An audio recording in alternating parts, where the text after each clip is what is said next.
साथियों, स्वागत है आपका स्टडी क्लाउड चैनल पे।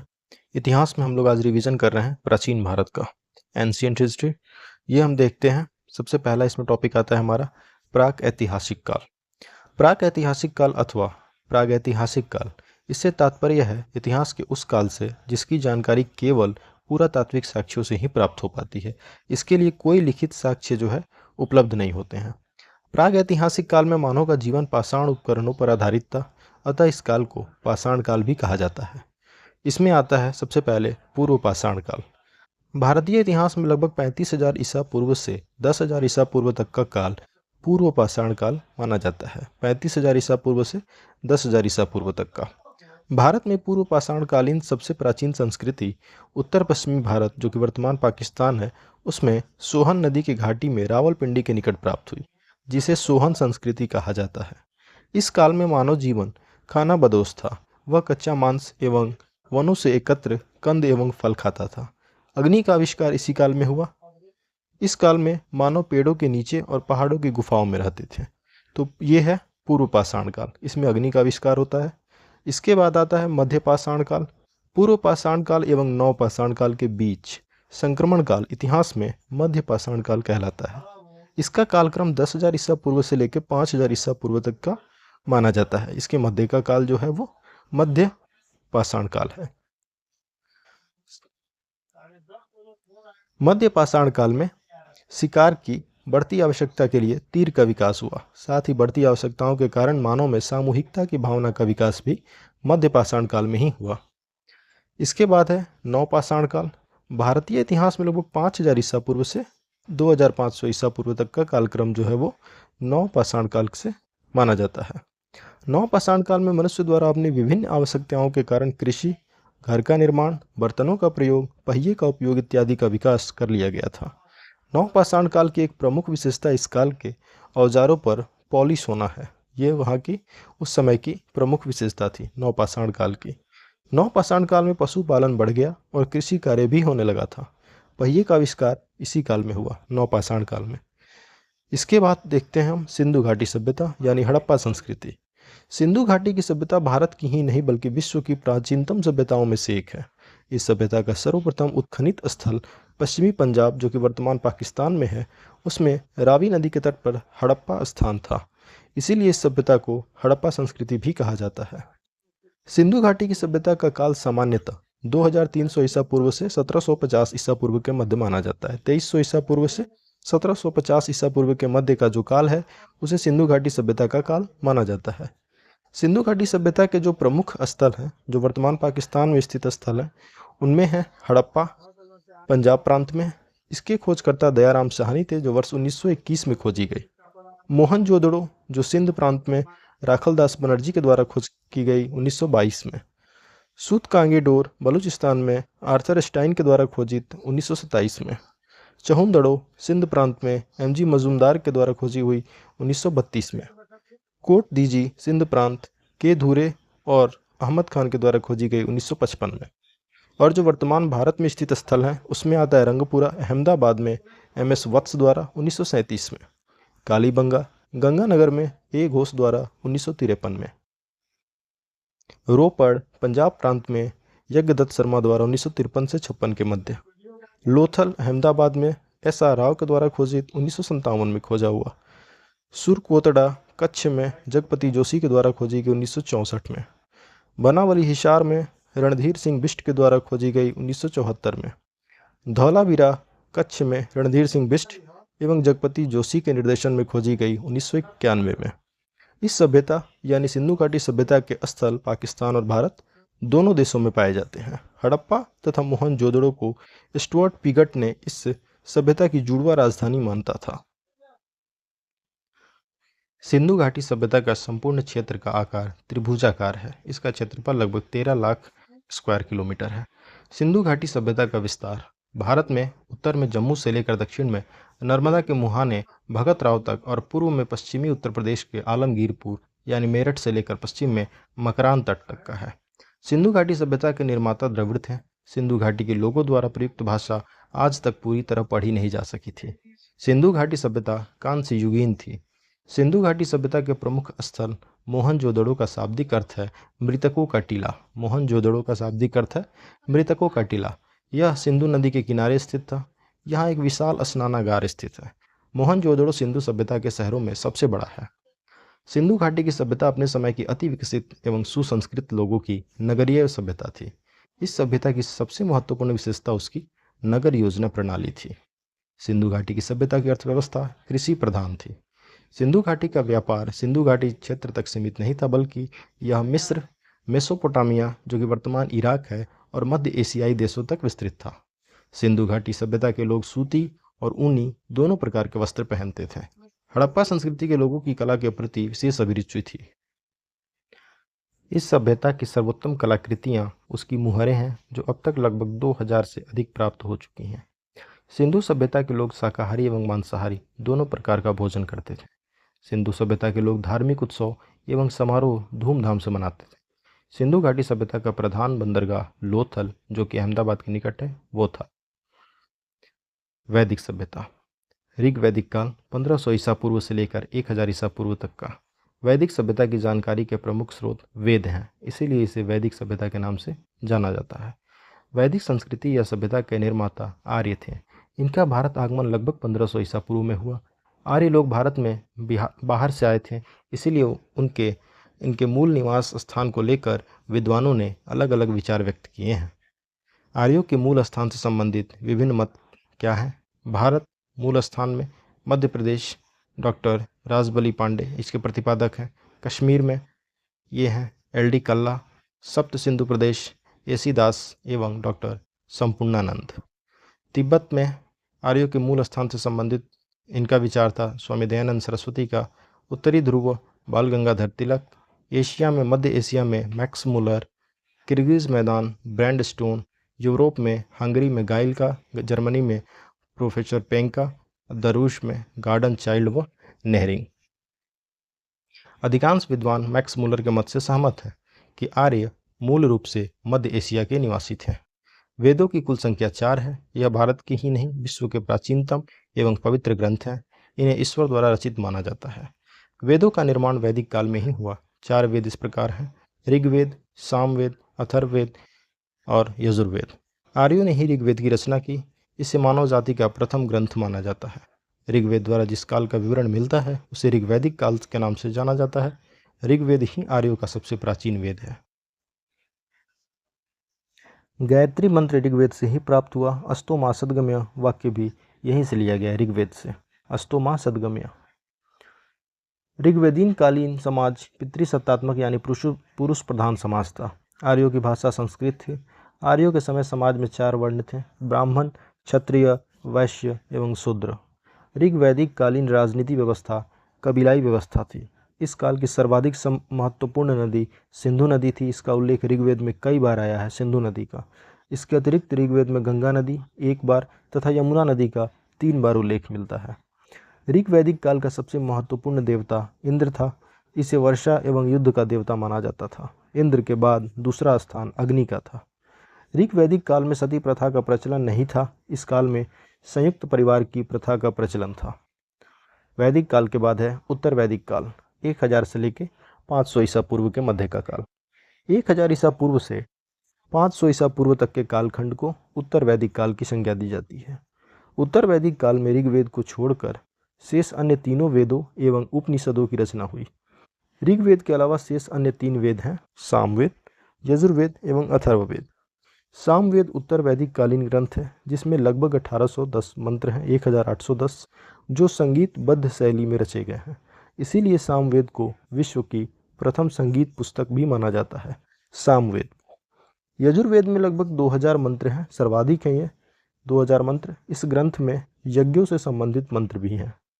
अथर्ववेद में वैदिक संस्कृति के अतिरिक्त अन्य संस्कृतियों का भी समावेश है। इस वेद की रचना सबसे अंत में हुई। इसमें आयुर्वेदिक चिकित्सा संबंधी मंत्र भी हैं। इसमें कुल 731 मंत्र हैं। वेदों को लिपिबद्ध करके इनकी रचना करने का श्रेय महर्षि वेदव्यास को है। उपनिषदों का अर्थ है वह विद्या जो गुरु के समीप बैठकर सीखी जाती है। उपनिषदों में दार्शनिक बातों को गुरु शिष्य के मध्य प्रश्नोत्तर के माध्यम से सूत्र शैली में समझाया गया है।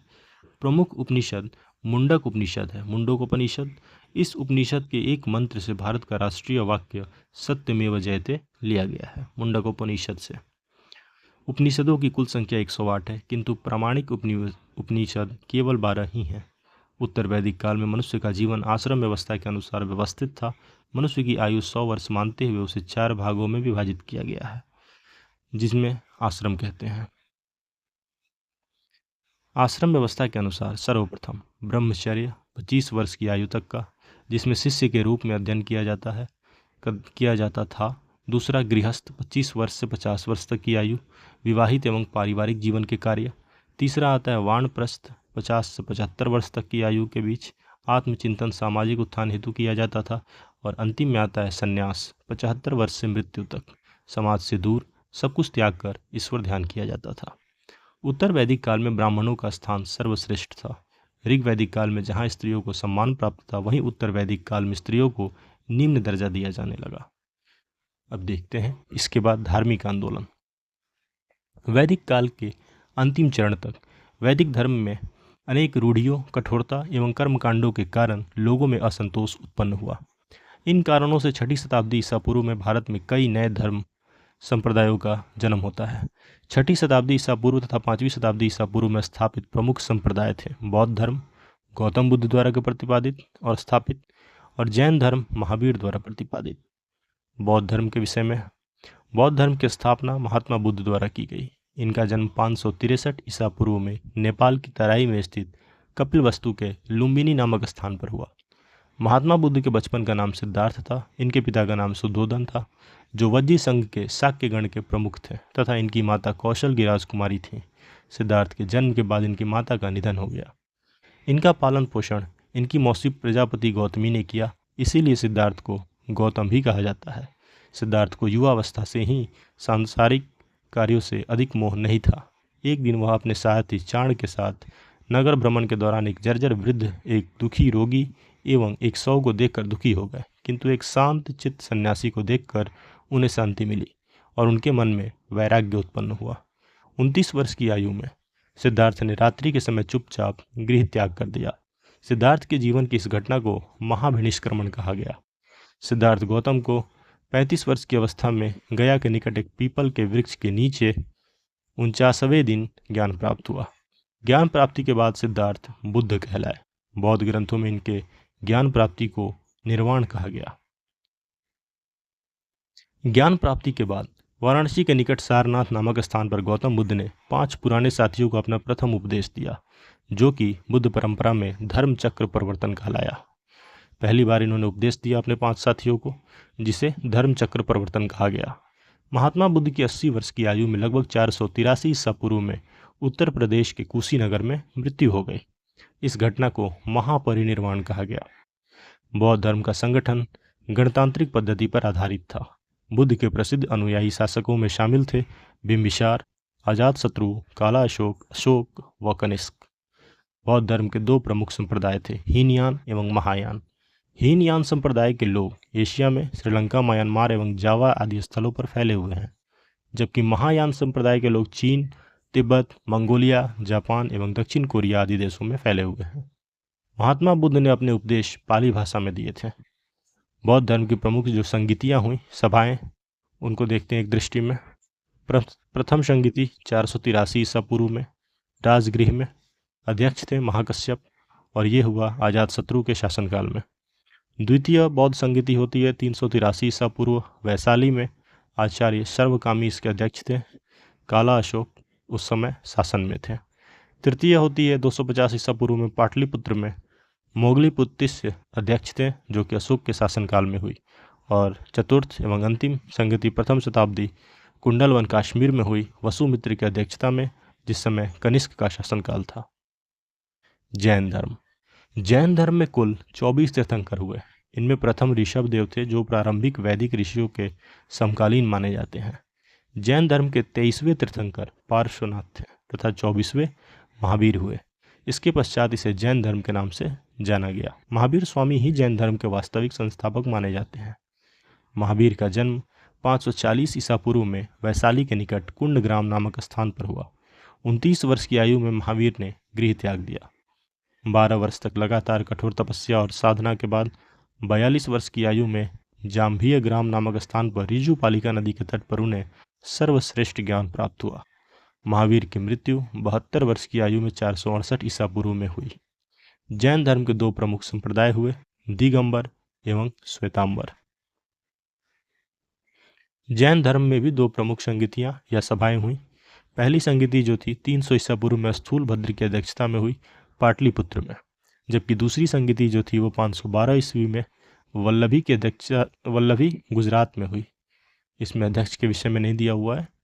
बौद्ध ग्रंथ महाजनपद युग आता है। अब इसके बाद बौद्ध ग्रंथ अंगुतर निकाय में 6ठी शताब्दी ईसा पूर्व में 16 महाजनपदों के अस्तित्व का उल्लेख मिलता है।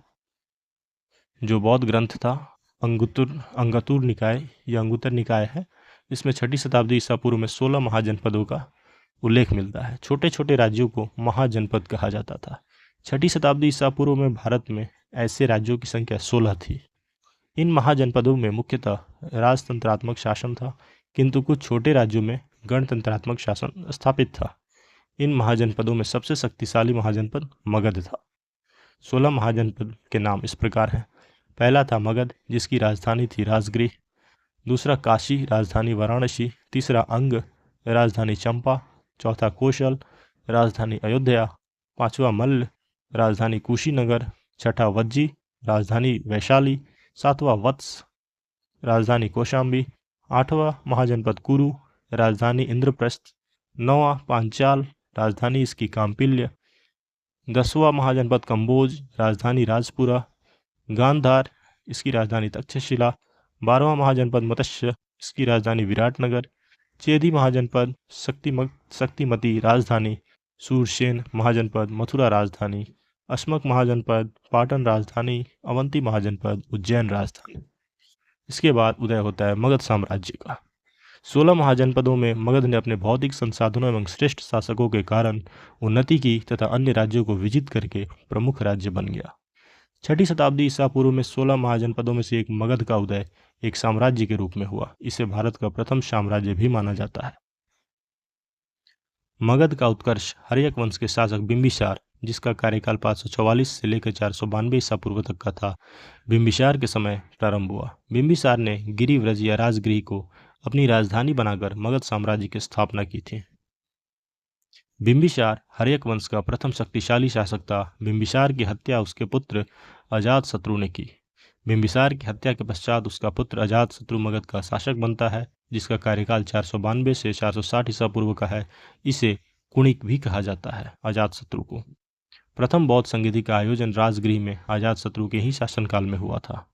हर्यक वंश के बाद मगध पर शिशुनाग वंश का शासन प्रारंभ हुआ। इस वंश का मगध पर शासन 412 से लेकर 344 ईसा पूर्व तक का रहा। हर्यक वंश के बाद आता है शिशुनाग वंश। शिशुनाग वंश का शक्तिशाली शासक काला अशोक हुआ, जिसका कार्यकाल 394 से 366 ईसा पूर्व तक का था। इसी के शासनकाल में द्वितीय बौद्ध संगीति हुई, जिसका आयोजन 383 ईसा पूर्व में हुआ।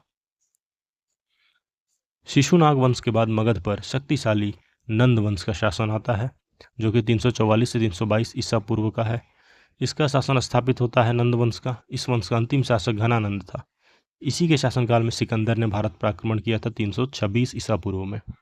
घनानंद के शासनकाल में नंद वंश के शासनकाल में मगध साम्राज्य की शक्ति में बहुत वृद्धि हुई, परंतु नंद वंश का अंतिम शासक घनानंद अहंकारी था तथा प्रजा हितैषी नहीं था। घनानंद ने पाटलिपुत्र के प्रतिष्ठित ब्राह्मण चाणक्य का अपमान किया। यहीं से नंद वंश के पतन की शुरुआत हुई और चाणक्य के सहयोग से ही मगध पर मौर्य वंश का शासन स्थापित हुआ। भारत पर विदेशी आक्रमण। सिकंदर का जब आक्रमण होता है, भारत पर पहला विदेशी आक्रमण 516 ईसा पूर्व में ईरान के शासक डेरियस ने किया। डेरियस ने सिंधु नदी के पश्चिमी क्षेत्र को जीतकर उस पर अधिकार कर लिया।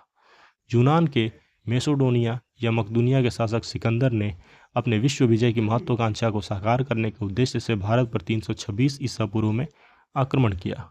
सिकंदर के आक्रमण के दौरान उत्तर पश्चिमी भारत छोटे छोटे राज्यों में विभाजित था। भारत ने सर्वप्रथम सिकंदर का सामना तक्षशिला के शासक आम्भी से हुआ। आम्भी ने शीघ्र ही सिकंदर की अधीनता स्वीकार कर ली। सिकंदर का भारत में सर्वाधिक महत्वपूर्ण युद्ध पोरस यानी पुरु के साथ झेलम नदी के तट पर हुआ। इस युद्ध को हाइडेस्पेस का युद्ध कहा जाता है। इस युद्ध में भारतीय शासक पुरु की हार होती है, पुरश की। सिकंदर ने अपनी जीत के बावजूद पुरु की बहादुरी को देखते हुए उसका राज्य उसे वापस कर दिया। सिकंदर की सेना ने व्यास नदी से आगे बढ़ने से इनकार कर दिया, जिसके कारण उसे अपना भारत विजय अभियान छोड़ना पड़ा। सिकंदर भारत में लगभग 19 महीने रहा। सिकंदर की मृत्यु भारत के विजित प्रदेशों को अपने सेनापति फिलिप को सौंपकर वापस अपने देश में सुडोनिया लौटते समय 323 ईसा पूर्व में मिस्र के अलेक्जेंड्रिया नामक स्थान पर हो गई। मौर्य समाज का उत्कर्ष। मौर्य साम्राज्य 323 ईसा पूर्व से 184 ईसा पूर्व तक का। मौर्य वंश के शासक चंद्रगुप्त मौर्य 322 से लेकर 298 ईसा पूर्व का इनका कार्यकाल है। मौर्य वंश का संस्थापक चंद्रगुप्त मौर्य था, परंतु वह राजवंश से संबंधित नहीं था। इसके गुरु तथा बाद में मौर्य साम्राज्य के प्रधानमंत्री कौटिल्य या चाणक्य ने इसकी योग्यता से प्रभावित होकर चंद्रगुप्त को तक्षशिला में शिक्षा दी। चंद्रगुप्त मौर्य ने 322 ईसा पूर्व में अपने गुरु चाणक्य की सहायता से मगध साम्राज्य के अंतिम शासक घनानंद को हराकर मगध का साम्राज्य प्राप्त किया, मौर्य साम्राज्य की स्थापना की। चंद्रगुप्त मौर्य एवं चाणक्य ने सर्वप्रथम सेना एकत्र करके पश्चिम उत्तर भारत को यूनानियों से मुक्त किया। चंद्रगुप्त ने 305 ईसा पूर्व में यूनानी शासक सेल्यूकस को पराजित करके अफगानिस्तान का क्षेत्र प्राप्त किया। सेल्यूकस को पराजित होने के पश्चात अपनी पुत्री का विवाह चंद्रगुप्त से करना पड़ा तथा मेगास्थनीज को अपने राजदूत के रूप में चंद्रगुप्त के दरबार में भेजा।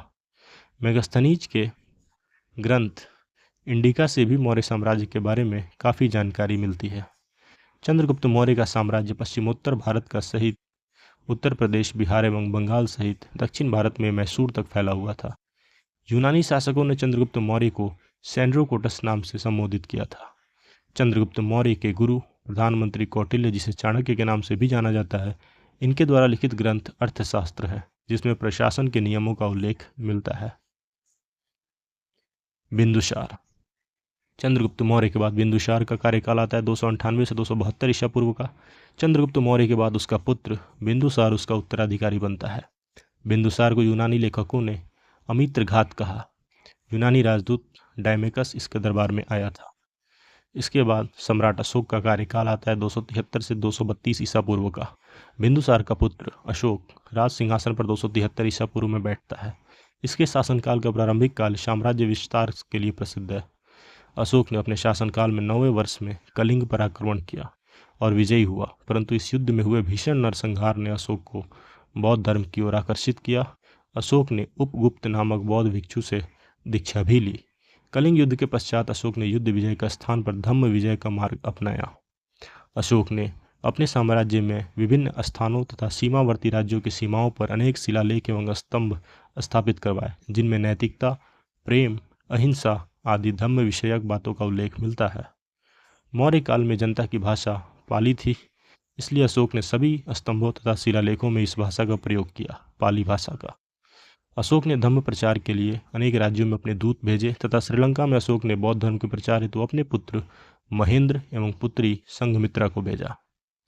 अशोक का साम्राज्य सुदूर दक्षिण के छोटे राज्यों को छोड़कर लगभग संपूर्ण भारत में तथा अफगानिस्तान के क्षेत्र तक विस्तृत था। मौर्य साम्राज्य के बाद मौर्योत्तर काल। मौर्य वंश के पतन के पश्चात भारत की राजनीतिक एकता बिखर गई, किंतु आर्थिक एवं सांस्कृतिक दृष्टि से यह काल भारतीय इतिहास में उन्नति का काल रहा। इसके बाद आता है शुंग वंश। अंतिम मौर्य सम्राट बृहद्रथ को मारकर उसके सेनापति पुष्यमित्र शुंग ने 187 ईसा पूर्व में शुंग वंश के शासन की स्थापना की। पुष्यमित्र का शासनकाल ब्राह्मण धर्म व कला एवं संस्कृति के उत्थान का काल था। इसके बाद है कण्व वंश आता है। अंतिम शुंग शासक देवभूति की हत्या करने के बाद उसके सेनापति वासुदेव ने 75 ईसा पूर्व में कण्व वंश की स्थापना की। इनके बाद आता है सातवाहन वंश का शासनकाल। सातवाहन वंश ब्राह्मण वंश था, जिसे आंध्र भृत्य भी कहा जाता है। दक्कन के क्षेत्र में इस वंश का प्रभुत्व था। सातवाहन वंश का सर्वश्रेष्ठ एवं सुप्रसिद्ध शासक गौतमी पुत्र सातकर्णी था। इसने शक, पहलव एवं यवनों को पराजित करके अपने साम्राज्य का विस्तार किया। सातवाहनों के पश्चात दक्षिण भारत में वाकाटक वंश का प्रभुत्व रहा। इस वंश का संस्थापक विंध्य शक्ति था। शक वंश। भारत में सर्वप्रथम तक्षशिला में शक शासक मोक का उल्लेख मिलता है। यूनानियों के बाद शक ऐसे दूसरे विदेशी शासक थे जो कि भारत आए थे। शकों की 2 शाखाएं थी, एक तक्षशिला एवं मथुरा के उत्तर में तथा दूसरी महाराष्ट्र एवं उज्जैन के पश्चिम में। कुषाण वंश। कुषाण वंश चीन की प्राचीन जाति यूची की एक शाखा थी। भारत में कुषाण वंश का प्रथम शासक या संस्थापक कुजूल कड़फिशस था, जिसका राज्य पूर्व में तक्षशिला तक विस्तृत था। कुषाण वंश का सर्वश्रेष्ठ एवं प्रसिद्ध शासक कनिष्क था। कनिष्क ने अपने राज्यारोहण के साथ शक संवत की शुरुआत की। उल्लेखनीय है कि यही शक संवत वर्तमान में भारत का राष्ट्रीय संवत है, शक संवत। कनिष्क का साम्राज्य पूर्व में पाटलिपुत्र तक, पश्चिम में बैक्ट्रिया एवं उत्तर में खोतान तक विस्तृत था। कनिष्क के शासनकाल में ही चौथी बौद्ध संगति यानी चौथी सभा जो होती है बौद्ध धर्म की, कुंडलवन कश्मीर में होती है, जो कि वसुमित्र की अध्यक्षता में संपन्न हुई।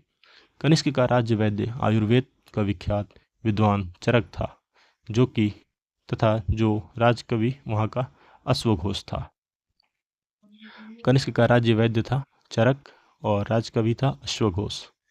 कनिष्क की राजधानी पुरुषपुर वर्तमान पेशावर पाकिस्तान थी तथा मथुरा को द्वितीय राजधानी का दर्जा प्राप्त था। गुप्त साम्राज्य का उदय। गुप्त वंश का संस्थापक श्री गुप्त को माना जाता है। मौर्य साम्राज्य के पतन के बाद काफी लंबी अवधि तक भारत विभिन्न राजवंशों के अधीन रहा। इनमें से अधिकांश राजवंश कमजोर थे, कुषाण वंश को छोड़कर। कुषाणों के पतन के बाद से ही वास्तव में गुप्तों का उदय माना जा सकता है। गुप्त लोग कुषाणों से ही सामंत थे। कुषाणों के ही सामंत थे। गुप्त काल को भारतीय इतिहास में स्वर्ण युग यानी गोल्डन एज के नाम से जाना जाता है। इस काल में कला एवं साहित्य के क्षेत्र में अप्रतिम विकास हुआ। गुप्त वंश के प्रमुख शासक कौन थे? चंद्रगुप्त प्रथम 319 से 335 ईस्वी तक का कार्यकाल है इनका। गुप्त वंश का प्रथम महान शासक चंद्रगुप्त प्रथम था। इसे ही गुप्त वंश का वास्तविक संस्थापक भी माना जाता है। चंद्रगुप्त प्रथम का शासन मगध और उत्तरी और पूर्वी उत्तर प्रदेश तक विस्तृत था। चंद्रगुप्त प्रथम ने अपने राज्यारोहण के समय 319 ईस्वी में गुप्त संवत को प्रारंभ किया।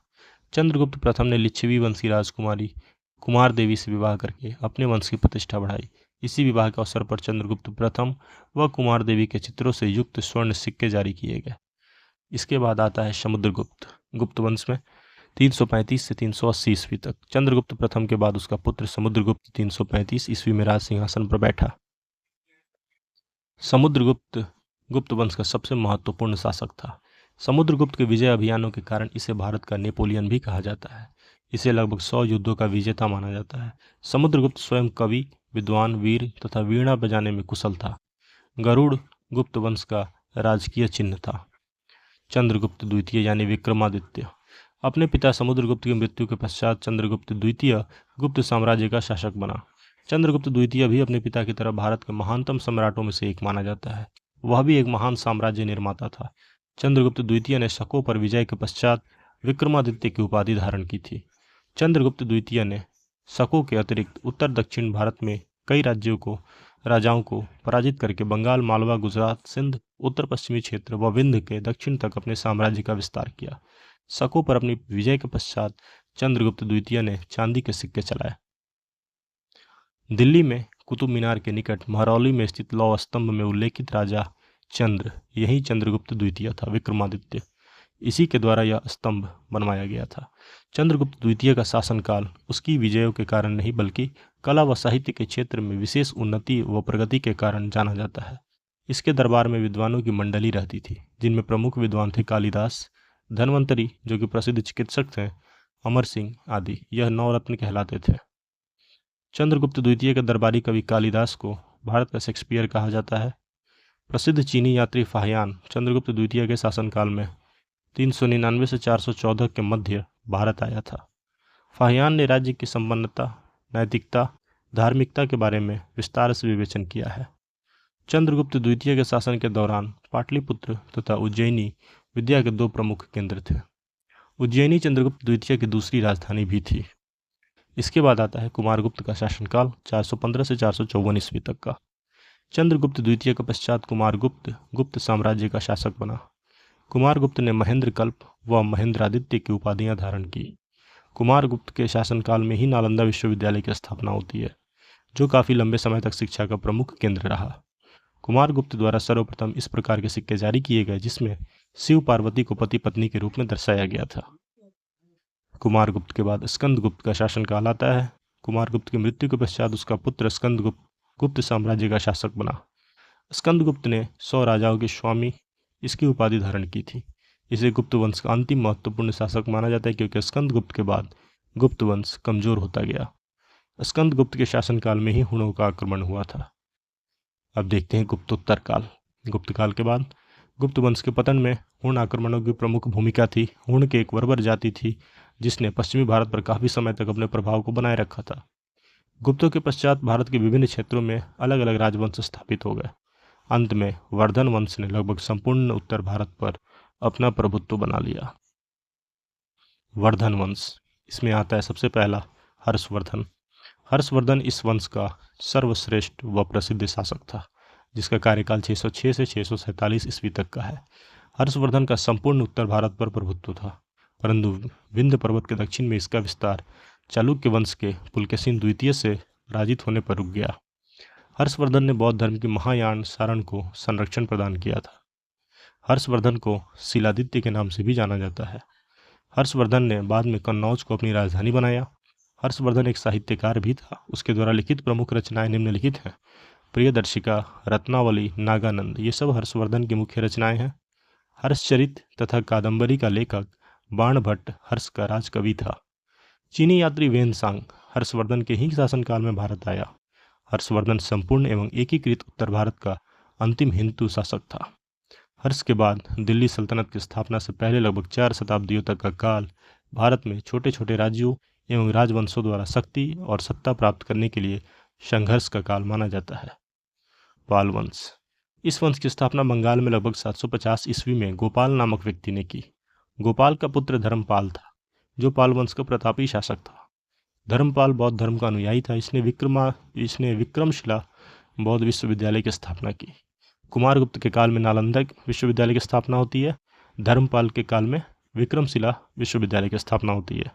धर्मपाल के बाद पाल वंश में दुर्बल शासक हुए जिनके प्रतिहारों व राष्ट्रकूटों से युद्ध होते रहे। गुज्जर प्रतिहार वंश, इस वंश का संस्थापक नागभट्ट प्रथम था। 735 से 760 ईस्वी तक का कार्यकाल है इसका। इस वंश ने 8वीं शताब्दी में सिंध की ओर से होने वाले अरब आक्रमणों को रोकने का सफल प्रयास किया। नागभट्ट द्वितीय ने कन्नौज पर अधिकार करके इसे अपनी राजधानी बनाया। प्रतिहार वंश का सबसे प्रतापी शासक मिहिर भोज था। राष्ट्रकूट वंश, राष्ट्रकूट वंश में इसकी स्थापना दंती दुर्ग ने चालुक्यों को पराजित करके की थी। इसका संस्थापक दंती दुर्ग था। राष्ट्रकूट वंश की राजधानी मान्यखेट महाराष्ट्र में थी। राष्ट्रकूटों का प्रथम महान एवं शक्तिशाली शासक ध्रुव था। इसने त्रिकोणात्मक संघर्ष में भाग लेकर प्रतिहार एवं पालों को हराया था। राष्ट्रकूट वंश का अंतिम महान शासक कृष्ण तृतीय था। इसके बाद है राजपूत वंश। हर्षवर्धन के पश्चात उत्तर भारत में अधिकांश राज्यों पर राजपूतों का प्रभुत्व स्थापित हुआ। राजपूत का अर्थ होता है कबीला अथवा समुदाय जिसके सदस्यों ने स्वयं को क्षत्रिय कहते हुए सूर्यवंशी घोषित किया। कुछ विद्वानों ने राजपूतों का उदय गुज्जरों से संबंधित माना है। प्रमुख राजपूत वंश जो थे मेवाड़ के गहलौत, सिसोदिया, मारवाड़ के राठौर, पश्चिमी राजस्थान के गुज्जर, प्रतिहार, मालवा के परमार एवं दिल्ली के तोमर थे। पृथ्वीराज तृतीय जो कि चौहान वंश के थे, राणा सांगा एवं राणा प्रताप सिसोदिया वंश के, परम दिरदेव चंदेल वंश राजपूत वंशों के प्रसिद्ध शासक थे ये लोग। दक्षिण भारत के अब देखते हैं प्रमुख राजवंश। ये तो उत्तर भारत में सब थे। दक्षिण भारत में 3री शताब्दी के लगभग इतिहास का संगम युग के नाम से जाना जाता है। इस काल में सुदूर दक्षिण में चोल, चेर एवं पांडेय वंश का शासन था। गुप्त काल के पश्चात पुनः दक्षिण भारत में शक्तिशाली राजवंशों का उदय होता है जिनमें पल्लव वंश, चालुक्य वंश एवं चोल वंश प्रमुख थे। पल्लव वंश, सातवाहनों के बाद दक्षिण भारत में उदित होने वाला महत्वपूर्ण वंश पल्लव वंश था जिसकी स्थापना सिंह विष्णु ने की थी। पल्लव वंश की राजधानी कांची थी जो शिक्षा एवं साहित्य का प्रमुख केंद्र थी। सिंह विष्णु के बाद महेंद्र वर्मन प्रथम शासक बना। इसके शासनकाल में चीनी यात्री वेनसांग ने कांची की यात्रा की थी। महेंद्र वर्मन साहित्य, संगीत एवं कला प्रेमी था। इसके द्वारा लिखित प्रसिद्ध नाटक मत्त विलास प्रहसन थी। महेंद्र वर्मन द्वारा लिखित चालुक्य वंश, चालुक्य वंश का संस्थापक पुलकेशिन प्रथम को माना जाता है। पुलकेशिन द्वितीय इस वंश का श्रेष्ठ एवं प्रसिद्ध शासक था। चालुक्य वंश की राजधानी वातापी जो कि बादामी थी। बाद में इस वंश की एक अन्य शाखा कल्याणी महाराष्ट्र में तैलब द्वितीय ने स्थापित की। इस शाखा का प्रसिद्ध शासक विक्रमादित्य चतुर्थ हुआ। चोल वंश, संगम काल के बाद पुनः चोलों का उत्थान 9वीं शताब्दी में विजयालय ने किया। राज एवं राजेंद्र प्रथम इस वंश के सर्वश्रेष्ठ व प्रसिद्ध शासक थे। चोल वंश के राज और राजेंद्र प्रथम राजराज ने जहां मालदीव एवं श्रीलंका के उत्तरी भाग को जीता, वहीं राजेंद्र प्रथम ने संपूर्ण लंका तथा दक्षिण पूर्व एशिया में श्री विजय साम्राज्य को जीता। राजेंद्र की सेना ने दक्षिण से उत्तर की ओर अभियान करते हुए बंगाल में गंगा नदी तक अभियान किया। इसके बाद भारत में मुस्लिम आक्रमण। भारत पर प्रथम मुस्लिम आक्रमण मिस्र के खलीफा के आदेश पर फारस के गवर्नर अल हज्जाज की सेना द्वारा किया गया। इस आक्रमण में अल हज्जाज के भतीजे मोहम्मद बिन कासिम ने मुस्लिम सेना का नेतृत्व करते हुए 712 ईस्वी में सिंध के ब्राह्मण शासक दाहिर को पराजित किया तथा सिंध पर मुस्लिम शासन कायम किया, परंतु कोई बड़ा मुस्लिम राज्य स्थापित नहीं हुआ। इसमें महमूद गजनवी अफगानिस्तान का जो था, इसने 1000 से 1027 के बीच भारत पर लगभग 17 बार आक्रमण किया। उसने प्रत्येक बार मंदिरों को तोड़ा एवं काफ़ी धन लूट कर ले गया। गजनवी का सबसे बड़ा एवं प्रसिद्ध आक्रमण सोमनाथ मंदिर गुजरात पर था। यहाँ से उसने भारी मात्रा में सोना एवं धन प्राप्त किया तथा मंदिर में तोड़फोड़ की। गजनवी के बाद मोहम्मद गौरी ने भारत पर कई आक्रमण किए। गौरी भी अफगानिस्तान से आया था। वर्ष 1191 में मोहम्मद गौरी तराइन के प्रथम युद्ध में पृथ्वीराज चौहान से पराजित हुआ, किंतु अगले ही वर्ष 1192 में तराइन के द्वितीय युद्ध में पृथ्वीराज चौहान को हराकर उसने दिल्ली पर अधिकार कर लिया। गौरी अपने सेनापति कुतुबुद्दीन ऐबक को दिल्ली व लाहौर का गवर्नर बनाकर वापस गजनी यानी अफगानिस्तान लौट गया, जहां 1206 में उसकी मृत्यु हो गई। तो ये था हमारा प्राचीन भारत का संक्षेप में रिवीजन। नेक्स्ट वीडियो में हम लोग देखेंगे मध्यकालीन भारत का quick revision. Thanks for watching. Keep supporting study cloud. Thank you so much. Please subscribe and share. Thank you.